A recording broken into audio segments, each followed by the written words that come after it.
The 100 men's టోర్నీలో sun Risers leads తిరిగి గెలుపుబాట పట్టింది. మంగళవారం హెడింగ్లే వేదికగా లండన్ స్పిరిట్తో జరిగిన మ్యాచ్లో 37 పరుగుల తేడాతో విజయం సాధించింది. ఈ మ్యాచ్లో సన్ రైజర్స్ బ్యాటర్లు విధ్వంసం సృష్టించారు. తొలుత ఓపెనర్లు Mitchell Marsh, Ryan Rickelton London Spirit బౌలర్లకు చుక్కలు చూపించారు.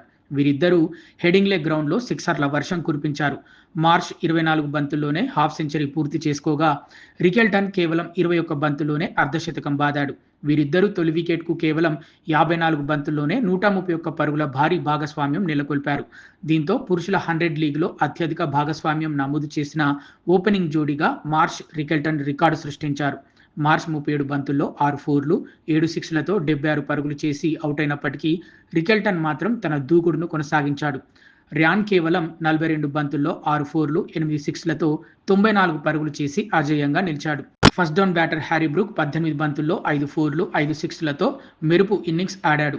ఫలితంగా సన్ రైజర్స్ నిర్ణీత 100 బంతుల్లో 2 వికెట్ల నష్టానికి 241 పరుగులు భారీ స్కోర్ నమోదు చేసింది. భారీ లక్ష్య ఛేదనతో బరిలోకి దిగిన లండన్ స్పిరిట్కు ఆరంభంలోనే కోలుకోలేని దెబ్బ తగిలింది. ఓపెనర్లు జానీ బెయిర్స్టో, లువాన్ డ్రే ప్రిటోరియస్లను రిస్ టోప్లే తొలి ఓవర్లోనే పెవిలియన్కు పంపాడు. లియామ్ లివింగ్స్టోన్ 34 పరుగులతో కౌంటర్ అటాక్ చేసినా ఎక్కువసేపు క్రీజ్లో నిలవలేకపోయాడు. ఒకానొక దశలో స్పిరిట్ 56 పరుగులకే 5 వికెట్లు కోల్పోయి కష్టాల్లో పడింది. ఈ సమయంలో lower order batter David Willey మెరుపు ఇన్నింగ్స్ ఆడాడు. కేవలం 46 బంతుల్లో 10 ఫోర్లు, 3 సిక్స్లతో 83 పరుగులు చేశాడు.